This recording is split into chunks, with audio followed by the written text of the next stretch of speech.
ডানকুনির 11 নম্বর word হয়ে উঠেছে এক ফোঁটা শান্তিনিকেতন। বসন্ত উৎসব মানে আমরা প্রত্যেকেই জানি শান্তিনিকেতন, এবং বসন্ত উৎসব মানেই আমরা জানি যে রঙে রঙে আকাশে বাতাসে রঙের ছোঁয়া, আবির খেলা। এবং সেই বসন্ত উৎসবের মাঝখানে এই মুহূর্তে রয়েছি আমরা 11 নম্বর ওয়ার্ডে।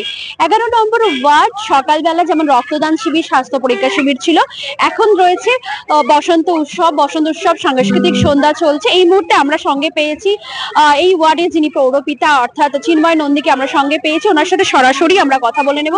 দাদা, আজকে সকালবেলা আমরা দেখলাম এখানে রক্তদান শিবির এর সাথে সাথে স্বাস্থ্য পরীক্ষা শিবির হয়েছে, এবং বিকেলে সাংস্কৃতিক সন্ধ্যা, বসন্ত উৎসব।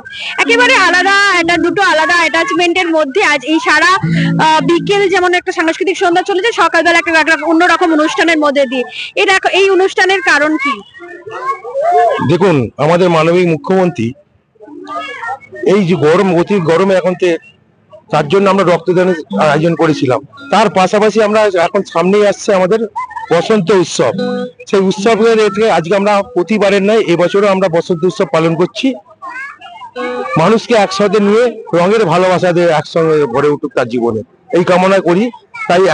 তাই প্রতিবারের নয়, এবারও আমি বসন্ত উৎসব করছি মানুষকে সঙ্গে পাশে নিয়ে।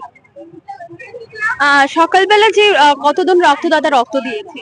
70 জন রক্তদাতা হয়েছিল, 70 জন রক্ত দিয়েছেন। আরো প্রায় 30 জনের মতো আমার রক্তদাতা ফিরত গেছে, কিন্তু আমার কিট ছিল না বলে নিতে পারিনি। রক্তদানের সাথে সাথে ছিল স্বাস্থ্য পরীক্ষা শিবির। স্বাস্থ্য পরীক্ষা শিবিরের মধ্যে কি কি রেখেছিলেন? স্বাস্থ্য পরীক্ষার মধ্যে ছিল আমরা হার্ট ছিল, ইসিজি ছিল, চোখ ছিল, দাঁত ছিল, আর ব্লাড গ্রুপের ছিল। এবং বিকেল বেলা দেখা যাচ্ছে কচি কাঁচাদের নিয়ে একটা ভরপুর সাংস্কৃতিক সন্ধ্যা, একদম বসন্ত উৎসব ময় হয়ে উঠেছে আপনার ওয়ার্ড। দেখুন, আমি চেয়েছিলাম আমার ওয়ার্ডের বাসিন্দারা, যারা বাচ্চা যাদের প্রতিভা আছে, তারা ধরুন অনেক জায়গায় চান্স পায় না, তাই তাদের এই প্ল্যাটফর্মটা আমি দিয়ে দিয়েছিলাম যে যারা এসে তারা নিজেদের প্ল্যাটফর্ম সবার মধ্যে ছড়িয়ে দিক তার প্রতিভা। সেটাকে ধরুন কচি কাঁচাদের আমি আগে দিয়েছিলাম, প্রায়োরিটি দিয়েছিলাম যে তারা পারফরমেন্স করে দেখা, আগামী দিনটা এদের মধ্যে থেকে কিন্তু ভালো কেউ উঠে আসবে।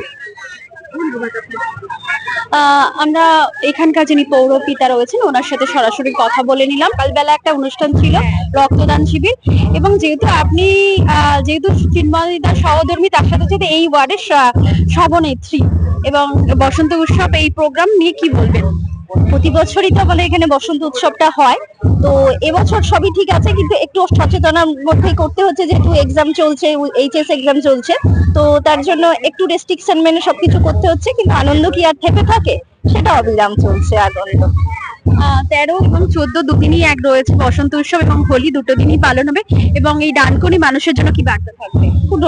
আমরা একটাই কথা বলবো যে এই যে রাস্তাঘাটে এই যে কুকুর, বেড়াল, ছাগল এদেরকে যে ধরে ধরে রং দেওয়া হয়, এগুলো খুব কুরুচিকরপূর্ণ এবং বাজে লাগে এগুলো দেখতে। তো মানুষকে বলবো নিজেদের মধ্যে নিজেরা হোলি খেলুন, কাউকে কষ্ট দিয়ে নয়, নিজেরা আনন্দ করুন, এবং আপনার আনন্দ যেন অন্যের দুঃখের কারণ না হয়, এই বার্তাটাই দেবো। আপনার নাম? তনুশ্রী নন্দী। শক্তির বিরুদ্ধে আমরা লড়াই করি। সেই 11 নম্বর ওয়ার্ডের তৃণমূল কংগ্রেস কর্মীদের ঐকান্তিক ইচ্ছা এবং আগ্রহে, এবং আপনাদের পুরোপুরিটা আমার অত্যন্ত প্রিয় ভাই চিন্ময় নন্দীর ব্যবস্থাপনায় প্রত্যেক বছরের মতো এখানে সকালে রক্তদান উৎসব এবং সন্ধ্যায় বসন্ত উৎসবের আয়োজন করা হয়েছে।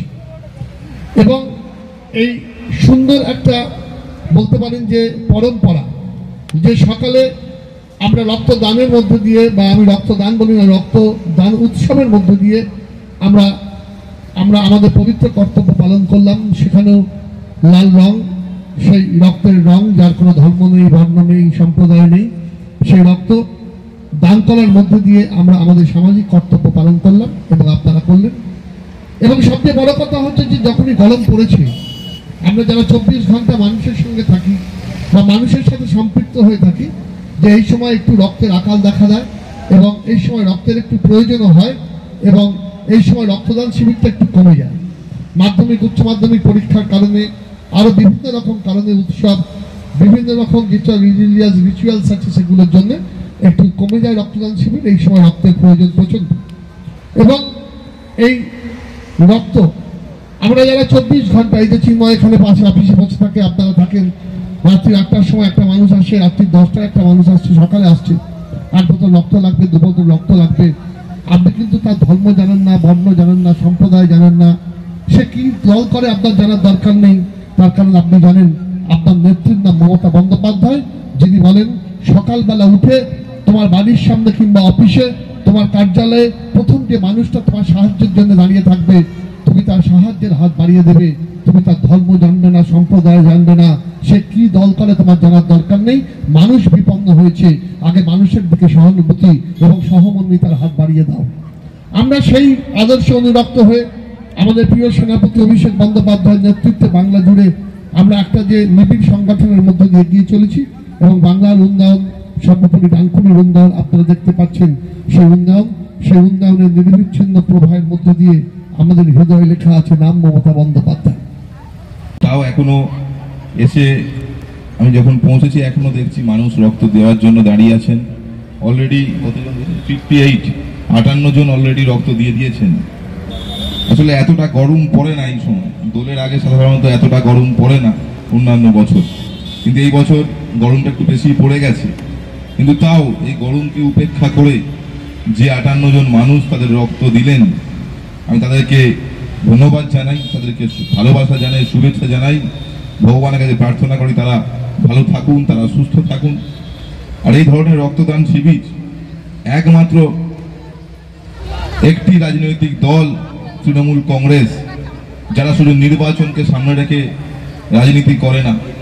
তৃণমূল কংগ্রেস সারা বছর রাজনীতি করে, সারা বছর ময়দানে থেকে মানুষের পাশে থেকে মানুষের কাজ করে। সেই জন্য এই গরমে যখন অন্যান্য দল ঠান্ডা ঘরে ঘুমোচ্ছে, তখন কিন্তু তৃণমূল কংগ্রেসই এই রক্তদান শিবির করে রক্তের গরমকালে, গ্রীষ্মকালে রক্তের যে একটা চাহিদা তৈরি হয়, সেই চাহিদাকে মেটানোর জন্য তৃণমূল কংগ্রেসই কিন্তু মানুষের পাশে রয়েছে। যুব সহকর্মী আমার ভাই অর্ণবকে, আমার সঙ্গে আছে জিয়া, আমার সঙ্গে আছে আরেক ভাই প্রিন্স, সহ আপনাদের সকলকে যারা এই গরমকে উপেক্ষা করেও সকাল থেকে এই রক্তদান শিবিরে থেকে এই রক্তদান শিবিরটিকে সাফল্যমণ্ডিত করে তুলছেন। বক্তব্য বিশেষ রাখার কিছু নেই, রাজনৈতিক অন্য প্রোগ্রামে আসবো, নিশ্চিতভাবে বক্তব্য রাখবো। আজকে শুধু একটাই কথা বলবো যে রক্ত এমন একটি জিনিস যে বিজ্ঞান আধুনিক জীবনে বিজ্ঞান সমস্ত কিছুর বিকল্প আবিষ্কার করতে পারলেও একমাত্র মনে হয় রক্তই এমন একটি জিনিস যার কোনো বিকল্প আজ পর্যন্ত বিজ্ঞান আবিষ্কার করতে পারেনি। তাই যখন কোনো মুমূর্ষু রোগীর রক্তের প্রয়োজন হয়, আর একজন মানুষের দেহ থেকে রক্ত নিয়ে কিন্তু সেই প্রয়োজনটাকে মেটাতে হয়। আর আমরা তখনই বুঝতে পারি যে এই রক্তদান শিবিরগুলোর এই ধরনের কতটা প্রয়োজনীয়তা রয়েছে আমাদের সমাজের জন্য। আমি ধন্যবাদ জানাবো উদ্যোক্তাদের। আমি আশা রাখবো এরা আগামী দিনেও এইভাবে এই রক্তদান শিবির করবেন এবং সমাজের জন্য, সমাজের মানুষের জন্য, সর্বশ্রেণীর মানুষের জন্য। আমাদের নেত্রী যেটা বলেন সব সময়, আমাদের নেতা অভিষেক বন্দ্যোপাধ্যায় যেটা বলেন সব সময়, যে শুধু নির্বাচনকে সামনে রেখে রাজনীতি করলে হবে না, সারা বছর মানুষের পাশে থাকতে হবে, সারা বছর মানুষের জন্য কাজ করে যেতে হবে। আমি আশা রাখবো আমাদের নেতা অভিষেক বন্দ্যোপাধ্যায় এবং আমাদের নেত্রী মমতা বন্দ্যোপাধ্যায়ের আদর্শে আদর্শিত হয়ে আমাদের সহকর্মীরা, আমাদের সহযোদ্ধারা এই পথের পথিক হয়ে মানুষের কাজ করবেন, মানুষের পাশে থাকবেন। এই কথা বলে আজকের এই রক্তদান শিবির, স্বাস্থ্য পরীক্ষা শিবিরের সার্বিক সাফল্য কামনা করি। আগামী দিনে আপনারা এভাবেই 11 নম্বর ওয়ার্ড তৃণমূল কংগ্রেসের পাশে থাকুন, সাথে থাকুন, এ কথা বলে আমি আমার বক্তব্য শেষ করছি।